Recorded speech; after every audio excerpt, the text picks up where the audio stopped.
ആദ്യം തന്നെ ഈ പുണ്യഭൂമിയിൽ നിൽക്കാൻ മാതാവ് അനുഗ്രഹിച്ചതിന് ഒത്തിരി നന്ദി പറയുന്നു.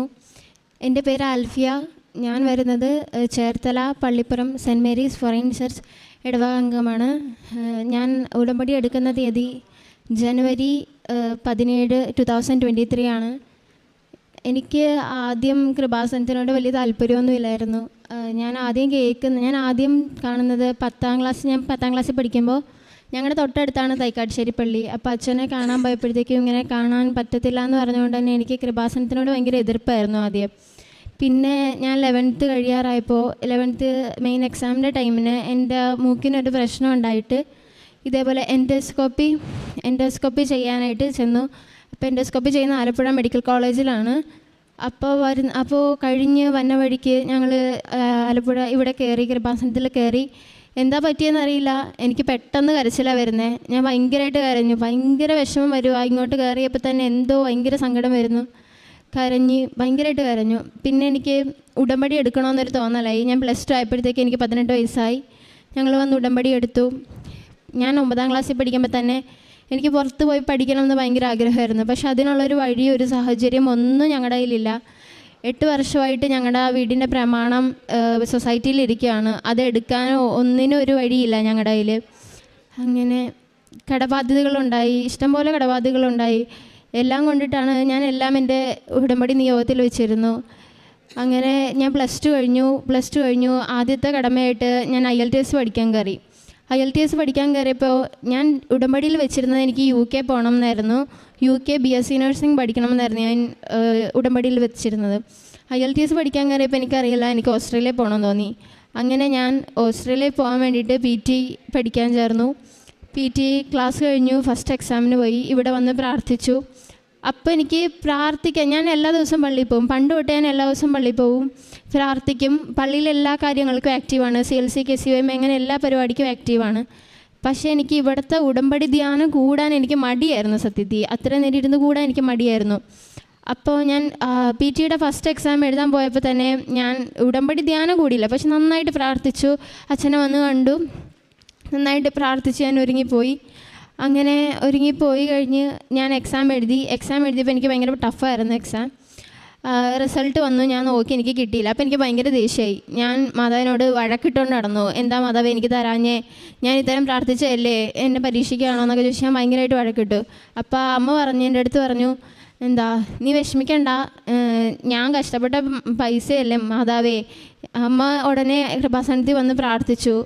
കഷ്ടപ്പെട്ട പൈസയല്ലേ മാതാവേ, എത്ര നേരം ഇരുന്നാലാണ് ഇത്രയും പൈസ കിട്ടുന്നത്, എന്താന്ന് പറയാൻ എനിക്കറിയില്ല. എനിക്ക് എൻ്റെ സ്കോർ കാർഡിൽ എൻ്റെ സ്പെല്ലിങ് തെറ്റായിരുന്നു. അങ്ങനെ ഞാൻ തിരിച്ചു വിളിച്ചു, എൻ്റെ സ്കോർ കാർഡിൽ എൻ്റെ സ്പെല്ലിങ് തെറ്റാണ്, എനിക്ക് ഈ സ്കോർ വെച്ച് ഇപ്പോൾ ഒന്നും ചെയ്യാൻ പറ്റില്ല എന്നുള്ളൊരവസ്ഥയാണ് വിളിച്ചു.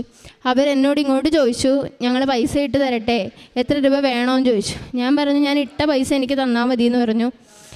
അങ്ങനെ ഞാൻ ആദ്യം എക്സാം എഴുതി എൻ്റെ മൊത്തം പൈസ എനിക്ക് തിരിച്ചു കിട്ടി, മൊത്തം പൈസ. അങ്ങനെ ഒരു PT എക്സാംകാരും കൊടുക്കാത്തതാണ്, എനിക്ക് മൊത്തം പൈസ തിരിച്ചു കിട്ടി.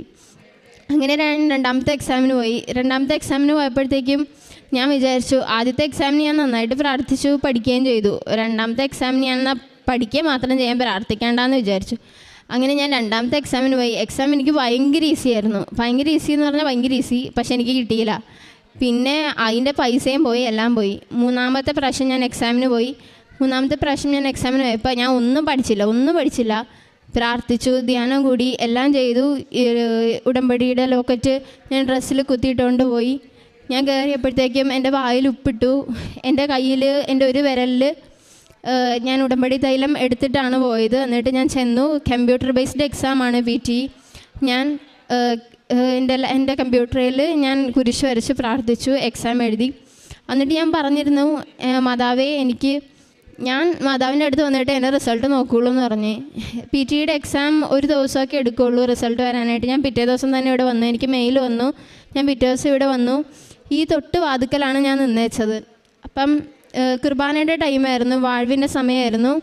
ഞങ്ങൾ കുമ്പിട്ട് നിന്ന് പ്രാർത്ഥിക്കുകയാണ്. അപ്പം എൻ്റെ കൈ കൂപ്പി നിൽക്കുക, കയ്യിൽ തട്ടി, കാലയിൽ തട്ടി, എൻ്റെ കാലിൻ്റെ അവിടെ ഒരു മുലപ്പ് വന്ന് വീണു.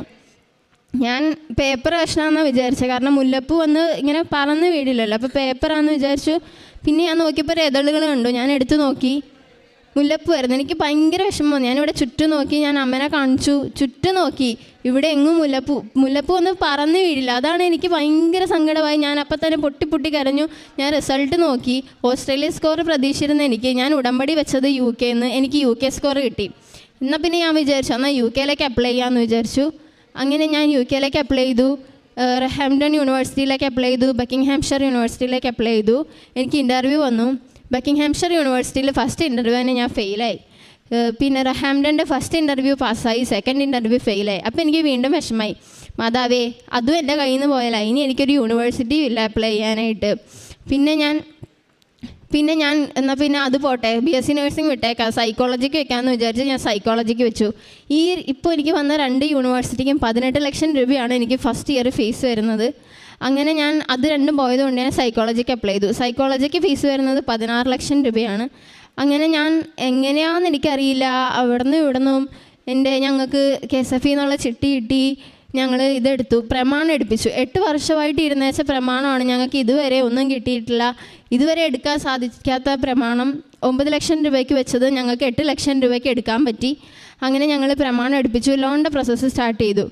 അങ്ങനെ സൈക്കോളജിക്ക് നോക്കി, ലോണിൻ്റെ പ്രോസസ്സ് സ്റ്റാർട്ട് ചെയ്ത് സൈക്കോളജി ഡെഡ് ലൈൻ വന്നു, യൂണിവേഴ്സിറ്റി ഡെഡ് ലൈൻ വന്നു, ഫീസ് അടയ്ക്കേണ്ട. എനിക്ക് ലോൺ പാസ്സായില്ല, ഫീസ് അടയ്ക്കാൻ പറ്റിയില്ല. അങ്ങനെ അതും പോയി. അങ്ങനെ ഞാനിങ്ങനെ ഭയങ്കര വിഷമിച്ച എല്ലാവരും ചോദിക്കുക, എൻ്റെ കൂടെയുള്ള എല്ലാവരും പഠിക്കാൻ പോയി, ഞാൻ മാത്രം വീട്ടിൽ കുത്തിയിരിക്കുക. എല്ലാവരും ചോദിക്കുക, പഠിക്കാനെങ്ങും പോകണില്ലേ, എന്താ ഇങ്ങനെ നടക്കണേ? ഭയങ്കര വിഷമം. അത് എങ്ങനെ പറഞ്ഞാൽ മനസ്സിലാവും എന്നറിയില്ല. ആ സമയം നമുക്കൊന്നും ഉത്തരമില്ല. ഞാൻ എല്ലാ ദിവസവും 6 മണിക്ക് അമ്മയുടെ കൂടെ പള്ളിയിൽ പോകണേ. അമ്മയുടെ കൂടെ പള്ളിയിൽ പോയി അമ്മയുടെ കൂടെ നടന്നു വരുമ്പോൾ എല്ലാവരും എന്നോട് ചോദിക്കും, എന്താ പഠിക്കാനൊന്നും പോകണില്ല, എവിടെ കിട്ടി, എവിടെ ചേർന്നു, എന്ത് പറ്റി പോകാത്തതെന്നൊക്കെ ചോദിക്കും. അപ്പോൾ എനിക്ക് വിഷമമാണ്. പിന്നെ ഞാൻ 7 മണിക്കത്തെ കുർബാനയ്ക്ക് സൈക്കിളിന് പോയി സൈക്കിളിന് വരും. ആർക്കും ഞാൻ മുഖം കൊടുക്കില്ല. പെട്ടെന്ന് തിരിച്ചു പോരുന്ന രീതി പോരാൻ തുടങ്ങി. അങ്ങനെ ഇരിക്കെ സാന്താമോനിക്കയിൽ ഞാൻ എഡ്രൂട്ട് ഏജൻസി വഴിയാണ് നോക്കിക്കൊണ്ടിരുന്നത്. അങ്ങനെ സാന്താമോനിക്കയിലെ ചേച്ചി എന്നെ ഇങ്ങോട്ട് വിളിച്ചിട്ട് ചോദിച്ചു, ഇതേപോലെ കാർഡിഫിലൊരു ഓഫറുണ്ട്, 50% സ്കോളർഷിപ്പ് ഉണ്ട്, 18 ലക്ഷം രൂപയിൽ നിന്ന് 50% സ്കോളർഷിപ്പ് കഴിഞ്ഞ് നമ്മൾ 9 ലക്ഷം രൂപ അടച്ചാൽ മതി എന്ന് പറഞ്ഞു. അപ്പോൾ ഞാൻ പറഞ്ഞു, എന്നാൽ ചേച്ചി കൊടുത്തോ, എനിക്കറിയില്ല എങ്ങനെയായിരിക്കുമെന്ന് എനിക്കറിയില്ല, ചേച്ചി കൊടുത്തോ. ഒരു മനസ്സോടെ ഞാൻ പറഞ്ഞു കൊടുത്തോ എന്ന് പറഞ്ഞ് ഇൻ്റർവ്യൂ ഡേറ്റ് സ്ലോട്ട് ബുക്ക് ചെയ്ത് ഞാൻ ഇൻ്റർവ്യൂ അറ്റൻഡ് ചെയ്ത് എൻ്റെ ലാപ്ടോപ്പിൽ ഈ ഉടമ്പടി തൈലം കൊണ്ട് കുരിശ് വരച്ച് ഞാൻ ഉടമ്പടി എടുത്ത കാശ് രൂപ എൻ്റെ കയ്യിൽ മുറുക്കെ പിടിച്ചിട്ടാണ് ഞാൻ അറ്റൻഡ് ചെയ്തത്. എനിക്ക് ഭയങ്കര പാടായിരുന്നു. നഴ്സിങ്ങിന് ഫാക്കൽറ്റി ഇൻ്റർവ്യൂ ഉണ്ട്. ഫാക്കൽറ്റി ഇൻ്റർവ്യൂ എന്ന് പറഞ്ഞാൽ അവിടുത്തെ ഫാക്കൽറ്റീസ് വന്ന് നമ്മളെ ഇൻ്റർവ്യൂ ചെയ്യുവാണ്. എനിക്കത് ഭയങ്കര പാടാണ്. അവർ വന്ന് എന്തൊക്കെയോ ക്വസ്റ്റ്യൻസ് ചോദിച്ചു, നഴ്സിങ്ങിനെ പറ്റി കുറേ ക്വസ്റ്റ്യൻസ്. നമ്മൾ ഇത് നഴ്സിംഗ് പഠിക്കാത്തതുകൊണ്ട് തന്നെ നമുക്കറിയില്ല. നമ്മൾ എന്തൊക്കെയോ പറഞ്ഞു. എനിക്ക് നല്ല പാടായിരുന്നു ഇൻ്റർവ്യൂ. അങ്ങനെ അന്ന് രാത്രി തന്നെ ഒരു മെയിൽ വന്നു, ഒരു എഗ്രിമെൻറ്റ് സൈനിങ് എന്ന് പറഞ്ഞിട്ട് ഒരു മെയിൽ വന്നു. എനിക്കത് മനസ്സിലായില്ല. ഞാൻ പിറ്റേ ദിവസം ആയപ്പോഴത്തേക്ക് ഏജൻസിയിലേക്ക് അങ്ങോട്ട് വിളിച്ചു, ചേച്ചി ഇതേപോലെ ഒരു മെയിൽ വന്നല്ലോ എന്ന് ചോദിച്ചു. അപ്പോൾ ചേച്ചി പറഞ്ഞത് ഇൻ്റർവ്യൂ പാസ്സായതാണെന്ന് പറഞ്ഞു. അപ്പോൾ ഞാനത് എന്താ സംഭവം എന്ന് പോലും ഞാൻ ഒട്ടും വിചാരിക്കാത്ത സാധനം എനിക്ക് ഇൻ്റർവ്യൂ പാസ്സാക്കി കിട്ടി. അങ്ങനെ ഇൻ്റർവ്യൂ പാസ്സായി. അത് കഴിഞ്ഞ് ഇനിയുള്ളത് എനിക്ക് ലോണാണ്. ഞാൻ ലോണിന് അപ്ലൈ ചെയ്തു. ലോണിന് ആദ്യത്തെ ബാങ്കിൽ ചെന്നു, സിബിൽ സ്കോർ കുറവായത് കാരണം കിട്ടിയില്ല. രണ്ടാമത്തെ ബാങ്കിൽ ചെന്നു, അതിൽ സിബിൽ സ്കോർ കുറവായത് കാരണം കിട്ടിയില്ല. മൂന്നാമത്തേൽ ചെന്നു, തരാമെന്ന് പറഞ്ഞു. അങ്ങനെ ഞാൻ എൻ്റെ ലോണിൻ്റെ പ്രോസസ്സെല്ലാം സ്റ്റാർട്ട് ചെയ്ത് ബ്രാഞ്ച് മാനേജർ എല്ലാം ഹെഡ് ഓഫീസിലേക്ക് വിട്ടു. ഹെഡ് ഓഫീസിലേക്ക് വിട്ടപ്പോഴാണെങ്കിൽ അവിടുത്തെ മാനേജർ 3 ദിവസമായിട്ട് പറയാം, എസ്റ്റിമേഷൻ റെഡിയാക്കി, ടൈപ്പ് ചെയ്യുക. 3 ദിവസം ഇത് തന്നെ. ആദ്യത്തെ ദിവസം ഞാൻ പോയി സംസാരിച്ചു, കിട്ടിയില്ല. രണ്ടാമത്തെ ദിവസം പോയി സംസാരിച്ചു, അവരൊന്നും ചെയ്തു തന്നില്ല. മൂന്നാമത്തെ ദിവസം ഞാൻ ഇവിടെ വന്ന് എൻ്റെ ഉടമ്പടി പുതുക്കി.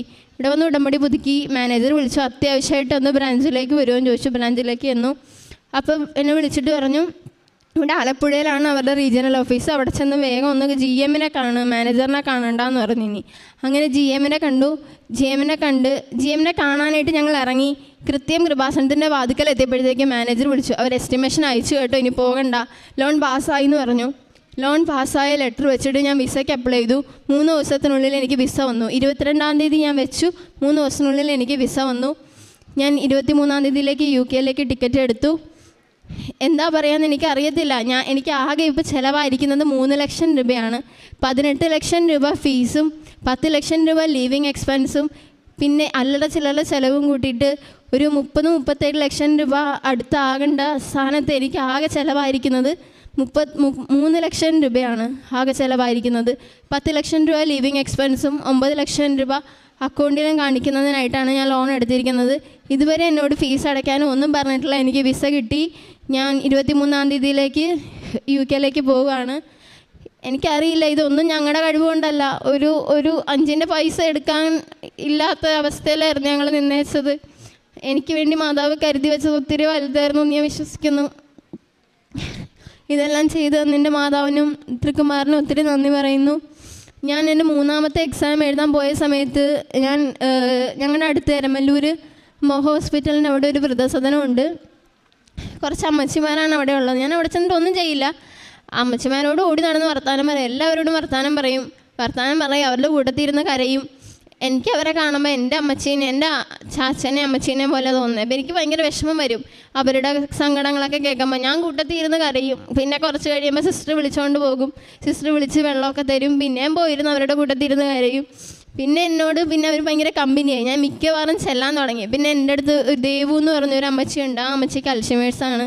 അമ്മച്ചി പറയും എനിക്ക് പൊട്ട് വേണം, വള വേണം. അപ്പം ഞാൻ അതൊക്കെ മേടിച്ചുകൊണ്ട് ചെല്ലും. പിന്നെ അവർക്ക് കഴിക്കാൻ എന്തെങ്കിലുമൊക്കെ മേടിച്ചുകൊണ്ട് ചെല്ലും. വൈകുന്നേരം ചായക്ക് പലഹാരങ്ങൾ എന്തെങ്കിലും മേടിച്ചുകൊണ്ട് ചെല്ലും. പിന്നെ അവിടെ തുറവൂർ ഗവൺമെൻറ് ഹോസ്പിറ്റലിൽ ഒരു സിസ്റ്ററുണ്ട്. ആ സിസ്റ്റർ ഇങ്ങനെ വിളിച്ചിട്ട് ചോദിച്ചു, ഇങ്ങനെ SFIക്കാർ ഫുഡ് കൊടുക്കുന്നുണ്ട്, അപ്പോൾ കുറച്ച് നല്ല ഹോംലി ഫുഡൊക്കെ കിട്ടിയിരുന്നെങ്കിൽ നല്ലതായിരുന്നു എന്ന് പറഞ്ഞു. അങ്ങനെ അവർക്ക് ഫുഡ് ഉണ്ടാക്കി കൊടുക്കാൻ തുടങ്ങി.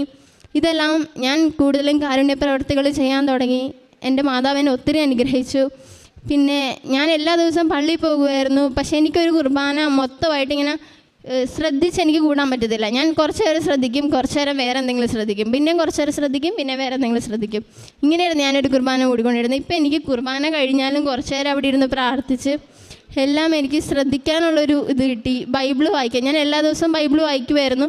പക്ഷേ അരമണിക്കൂറൊന്നും വായിക്കില്ല. കുർബാന പ്രാർത്ഥന കഴിയും ഒരു അധ്യായം എടുത്ത് വായിക്കും. അങ്ങനെ വായിച്ച് ഞാൻ തീർക്കുമായിരുന്നു. പക്ഷേ ഇപ്പോൾ എല്ലാ അരമണിക്കൂറും എനിക്ക് ബൈബിൾ വായിക്കാനുള്ളൊരു മനസ്സൊരുക്കി തന്നു. ചില സമയം എനിക്ക് ഉറക്കം വരും. അപ്പം ഞാൻ അടച്ചു വെച്ചിട്ട് വീണ്ടും കുറച്ച് കഴിഞ്ഞ് ഒന്ന് നടന്നിട്ട് വീണ്ടും വായിക്കാൻ തുടങ്ങും. ബൈബിൾ വായിക്കുമ്പോൾ ഒരു ആകാംക്ഷ കിട്ടാൻ തുടങ്ങി. അങ്ങനെ മാതാവ് എൻ്റെ ആത്മീയ ജീവിതത്തിലും ഒത്തിരി അനുഗ്രഹിച്ചു. എൻ്റെ മാതാവിനും തിരുക്കുമാരനും ഒത്തിരി നന്ദി പറഞ്ഞുകൊണ്ട് നിർത്തുന്നു.